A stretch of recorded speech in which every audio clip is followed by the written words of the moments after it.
Kung yung iba, pinaupong manok, anong tawag sa akin? Pinadapang manok. Ayan, kakapanood ko na naman po ng video ni Chef kagabi. Ayan, nakakita na naman ako ng mga cooking ideas kung ano ang gagawin ko. So, eto naman ang gawin natin sa chicken. Ayan, so naglalagay lang ako ng ng asin, 1½ po. Ayan, 1½ po na tablespoon. Ayan, so maglalagay din po tayo ng bawang. Ayan, hinati ko lang sa gitna yung bawang. Ayan, nakita ko yan kagabi, ganyan siya. Maglalagay po ako ng sibuyas. Ayan. And then, maglalagay po ako ng paminta. Ayan. And then, maglalagay tayo ng luya. Ayan. Kagabi, sa napanood ko, tanglad po. Ayan. Kaya lang wala po akong tanglad. Ayan. Hindi ako nakapamalingki today. Hindi ako nakabili ng tanglad. So, pwede na po ang luya. Ayan. Sabi ko naman sa inyo, Mamski. Ayan. Magaling ako mag-innovate.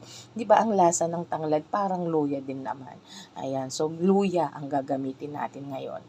Ayan. And then, ilalagay na natin yung chicken. Ay, over lang natin yan, pakuluan po natin ng alam ko 30 minutes yun, 15 minutes po ang ginawa ni Chef kagabi. Ayan. So, after 15 minutes, ayan, babalik ta rin na natin siya para yung kabila naman yung manok. Ang laki ng binili na manok ha, malaki siya. Ayan, ayan, so another 15 minutes, natapos na. Ayan, papatayin na natin ito. Ayan, so rin lang natin, palalamigin lang po natin.